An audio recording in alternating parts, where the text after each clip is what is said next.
listos como una zorra, una familia de enanos.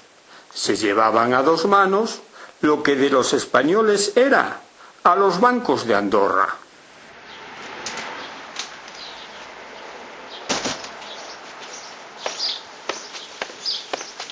Bueno, todo arreglado. Y encima me han devuelto la bolsa. La pela es la pela. Mientras su delfín arengaba cada vez más y más a las masas aborregadas.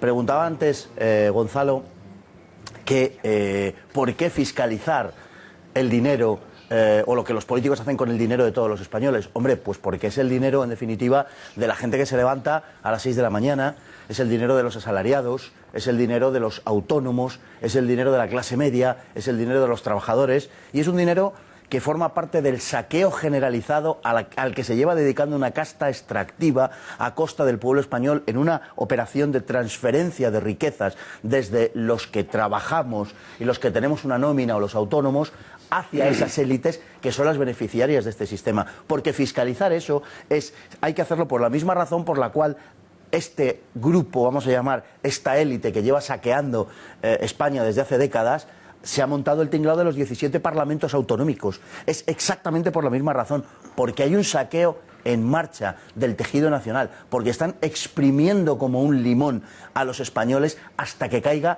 la última gota de lo que tienen los españoles en sus bolsillos. Porque esto es, hay que decirlo, es una gigantesca estafa. Y estábamos hablando antes del tema de las pensiones. Vamos a oír hablar, porque en España no ha habido una política mínimamente responsable en temas demográficos, vamos a oír hablar mucho, dentro de muy poco, de eutanasia. Porque la pirámide poblacional está invertida. Ya lo estamos oyendo hablar. El jueves pasado el Partido Socialista Pero presentó... esto va a ir a más, porque va a haber una carrera entre el Partido Socialista, Ciudadanos, el Partido Popular, Podemos y demás compañeros mártires. Pueden tener la absoluta seguridad que esto va a ser una carrera por ver quién hace la ley más progresista de eutanasia. Por razones obvias y por razones de que en España a nadie le han importado los españoles. Y es tan triste como esto.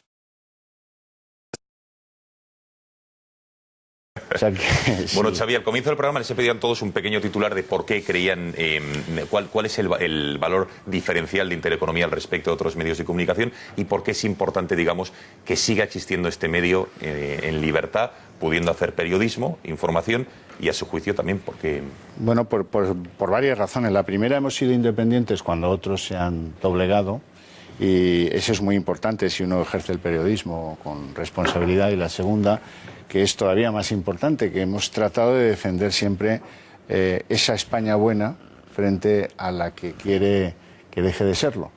Y eso lo hemos demostrado a lo largo de muchos años con diferentes gobiernos. Hoy, que es un día en el que parece que los tribunales imputan al gobernador del Banco de España, a Miguel Ángel Fernández Ordóñez, el gobernador de la época Zapatero, pues mira tú por dónde resulta que quien más escribió del tema de hoy es esta casa. Esta casa explicó que tenía un despacho con feng shui minimalista, que cobró 95 días por año trabajado, que no cumplió sus grandes obligaciones como árbitro de la vida de las entidades financieras. Esas entidades financieras que os han estafado a muchos de vosotros, que os llevaron engañadamente a la salida a bolsa de Bankia, o que os vendieron una cosa que se llama obligaciones perpetuas.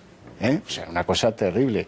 ¿Dónde se ha visto que a alguien le obliguen a ser un obligado que dé dinero a una entidad de forma perpetua, sin vencimiento? Bueno, pues todo eso ha sido parte de la historia negra de este país, porque no tenía árbitros, gente que supervisara las entidades y que ejerciera. Nosotros hemos estado en la defensa de eso a dentelladas. Por eso yo recuerdo la última conversación que yo tuve con Miguel Ángel Fernández Ordóñez, en la que me reprochaba cómo era tan cenizo que hablaba de de una burbuja inmobiliaria. Pero esto es que Miguel Ángel Fernández Ordóñez, acuérdate que era contertulio de Radio Intereconomía, pues una o dos veces, una vez a la semana. Luego ya dejó de serlo, sí. Pero es lo que me suele ocurrir. El problema que van a tener, Javier, si me permites, es que a propósito de la imputación o la investigación de Fernández Ordóñez, de Restoy y del otro compatriota Julio Segura, el de la Segura, Comisión Nacional de pues Mercado, probablemente alguien les va a preguntar si es verdad que necesitaban 22.000 millones de euros en Bankia.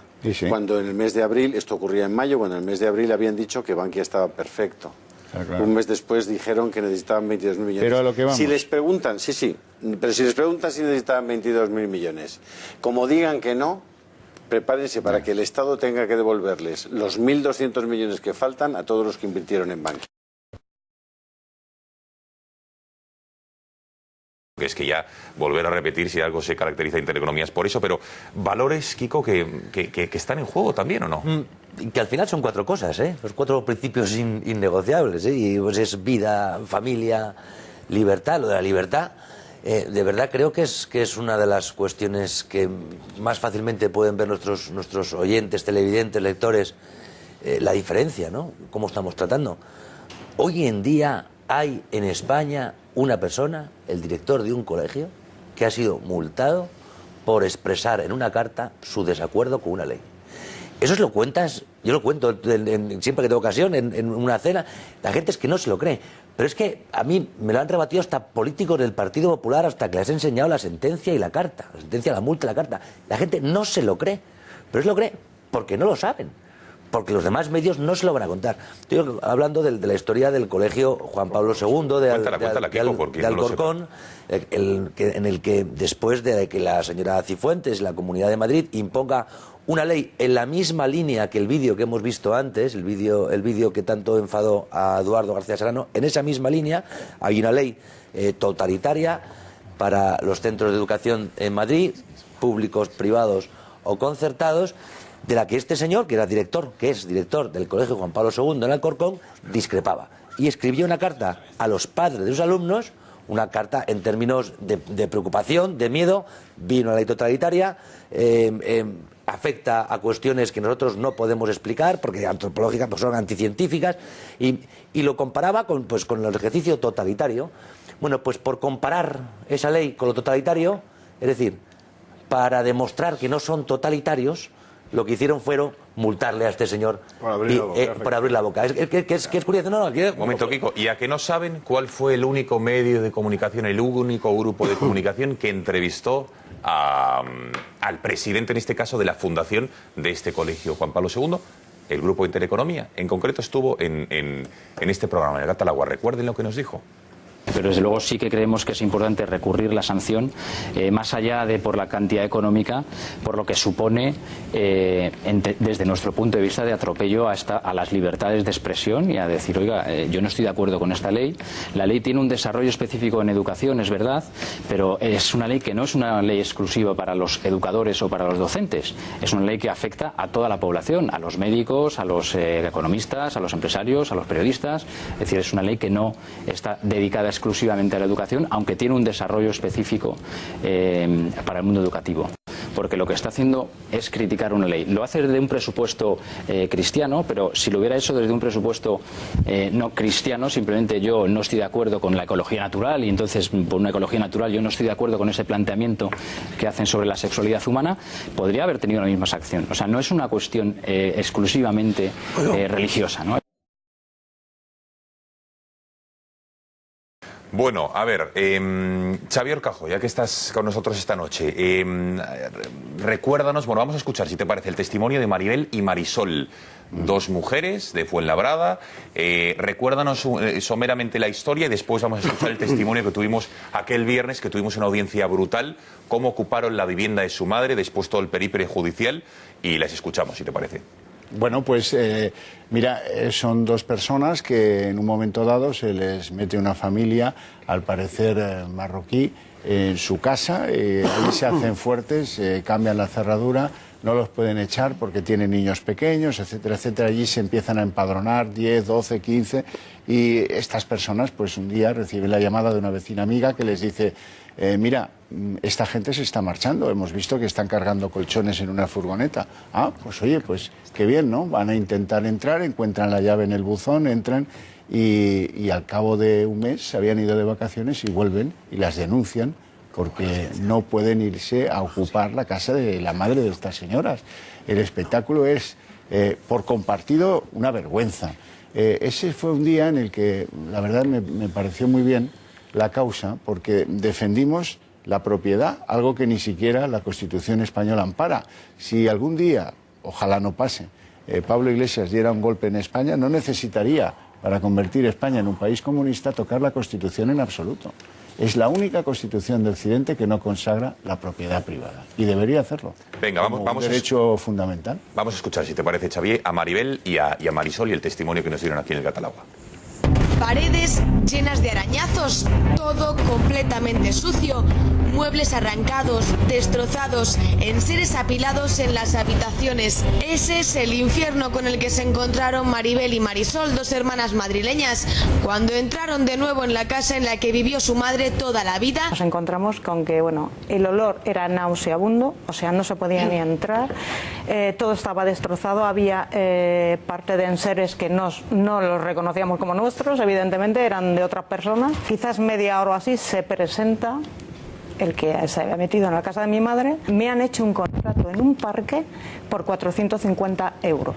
Pero le dijo a la policía que no, que se tenían que marchar. Pero no se marcharon. Vamos a ver, es que yo no me quiero ir de la vivienda de mi madre. O sea, ¿pero por qué me tengo que ir yo y no ellos? No, que no se iban a ir, que no se iban a ir. Y narices, o sea, yo con toda la impotencia del mundo tuve que salir de mi piso, del piso de mi madre, para que ellos se quedaran. Que era un viernes, a las 72 horas, el lunes siguiente, tenía que ir a declarar junto a su hermana en ese juicio que les habían denunciado, ya les digo, los propios ocupas. Tenemos conexión con Marisol. Marisol, buenas noches. Hola, buenas noches. Bueno, cuéntenos, después de esta visita al Catalagua que tuvo a mediados de diciembre, ¿cómo fue aquella de... Bueno, la declaración ya hablamos con usted cómo fue, pero ¿en qué caso está su situación en estos momentos? Bueno, quería daros las gracias porque hemos recibido resolución del auto donde se decreta el sobreseimiento provisional y el archivo de las presentes actuaciones. Bueno. O sea que gracias a vosotros hemos conseguido que esto se pare. Qué bien, Marisol. Pues nos alegramos muchísimo y le felicitamos desde aquí porque desde luego era una clara injusticia y queríamos haberle dado voz. Bueno, usted es bienvenida a esta mesa del Catalagua. Ya sabe que es como su casa, puede venir y regresar cuando usted quiera, ¿de acuerdo? Sí, lo que sí quería comentaros es que yo también quiero aportar mi granito de arena. Entonces, bueno, me pondré en contacto con vosotros o directamente haré una transferencia a la cuenta bancaria que estáis anunciando en la televisión. Es el caso de Fuencisla. Nos abrió las puertas de su casa y nosotros acudimos a que nos contase cuál era su situación vital. Y desde luego era un drama espectacular. Ella era la cabeza de familia, su marido le tenían en silla de ruedas, que le iban amputando, como nos va a contar, poco a poco las piernas. Su hijo desde hacía más de una década también en silla de ruedas por un problema de un accidente. Vean su caso y después le cuento otra vez más la reacción ejemplar que tuvieron todos ustedes cuando les pedimos una pequeña ayuda para Fuencisla. Tengo un hijo que tuvo un accidente en el 2000. Se quedó en coma vegetativo. Yo hasta ahora, mira cómo lo tengo. Entiende todo lo que estoy diciendo. Pues mi marido le salió un callo, esto hace 3 años y medio, y le cortan un cacho, mañana otro y así. ¿Reciben ayuda por parte del gobierno? Ninguna, nada más que 132 euros por la ley de dependencia por mi hijo. He tenido que poner un poco la calefacción, cada 3 días mi hijo hace sus necesidades y hay que bañarlo. Entonces lo tengo que sentar en el servicio, coger la ducha, ducharlo, y luego recoger el agua, lo seco un poquito, recojo el agua, lo pongo en la silla, lo llevo a la cama y lo visto en la cama.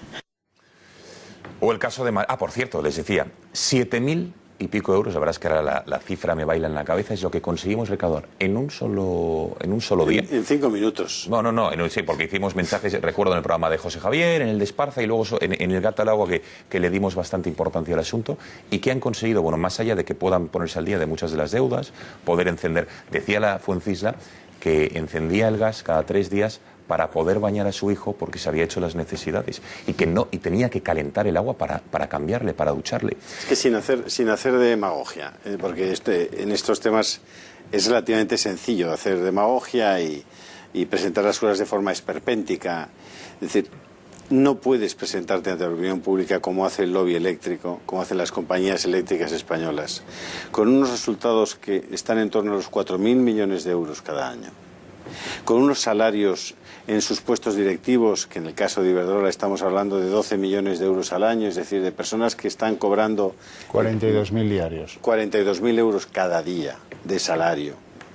No puedes hacer alarde de eso, haciendo tus declaraciones a la CNMV y presentándote como el gran gestor de los pantanos que hizo Franco, poniendo las turbinas debajo para repartir electricidad a la gente, y tener a españoles así. Tú en Alemania no puedes cortarle la luz a una persona de 70 años sin tener una orden judicial. No puedes hacerlo. No puedes aceptar que la electricidad para una persona mayor lleve unos impuestos, lleve un IVA del 21% más todos los impuestos eléctricos y lleve el mismo IVA que una persona que gana, como el señor de Iberdrola o el señor de Endesa, 10 millones de euros al año. No es aceptable. Y no es aceptable que ni Podemos, ni Ciudadanos, ninguno de los nuevos players que están en la vida política no levanten la voz por estos temas.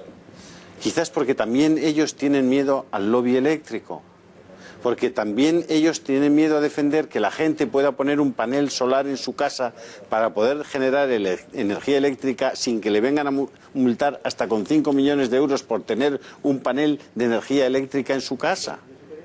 Es que estamos hablando de cosas que son de sentido común, que no son populistas, que no son demagógicas, que son de sentido común, que el Estado está para gastar lo mínimo posible, gastarlo lo mejor posible, lo más eficientemente posible y sobre todo para ayudar a los que menos tienen y menos pueden. Y si no, el Estado no tiene sentido. Una familia de enanos se llevaban a 2 manos lo que de los españoles era a los bancos de Andorra.